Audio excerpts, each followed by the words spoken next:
உறவுகளுக்கு வணக்கம். உங்கள் நண்பன் டாக்டர் ஏஜிஎஸ் கோல்டுஜி. 2 நிமிடம் இந்த பதிவை தள்ளிவிடாமல் கேளுங்க.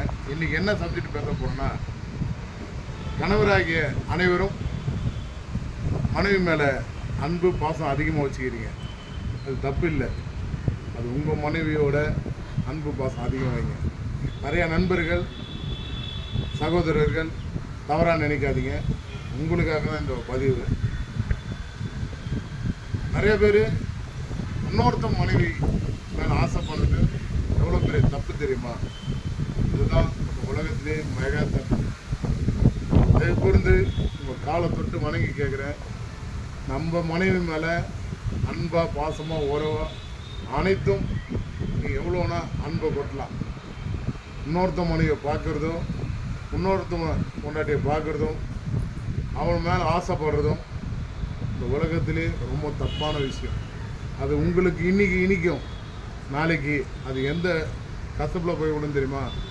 குடும்பம் அழிஞ்சு போகிற நிலைமையில் விடும், சாவர நிலைமையில் விடும்.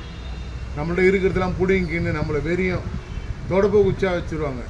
இதை கூர்ந்து நண்பர்களே, படித்தவங்க இருக்கிறீங்க, நல்ல அறிவாளி இருக்கிறீங்க, நல்ல அன்போடு இருக்கிறீங்க. இதை கூர்ந்து எவ்வளோ அன்பு பாசம் காட்டணுமோ உங்களுடைய மனைவி மேலே பாசத்தை காட்டுங்க.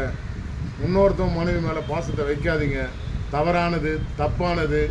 இந்த பதிவு இன்னொருத்தவங்க மனைவி மேலே ஆசைப்படுறது எவ்வளோ தப்புன்னா, நம்ம தாய் மேலே ஆசைப்படுற போல்.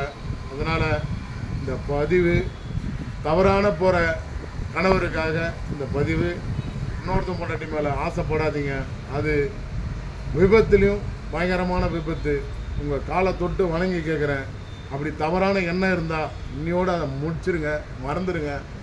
அன்பு பாசம் எல்லாத்தையும் உங்கள் கனவு பொண்டாட்டி மேலே வைங்க. நம்ம பொண்டாட்டி தான் தேவதை. நம்ம பொண்டாட்டி மட்டும்தான் அழகு. இந்த உலகத்துலேயே பெரிய அழகுனா நம்ம மனைவி மட்டும்தான். அப்படி நேசிங்க, புரியுதா? அழகாக இருக்கிறா, கலராக இருக்கிறதுலாம் விஷயம் இல்லை. அன்பாக இருக்கிறாளா, நம்ம மேலே பாசமாக இருக்கிறாளா, நம்ம மேலே உணர்வாக இருக்கிறாளா, நம்மளுக்கு ஒன்றுனா துடிக்குதா, அதுதான் பொண்டாட்டி. இன்னொருத்தவங்க பொண்டாட்டி நம்மளுக்கு அன்பாக இருக்க மாட்டா, இன்னொருத்த பொண்டாட்டி நம்மளுக்கு பாசமாக இருக்க மாட்டா.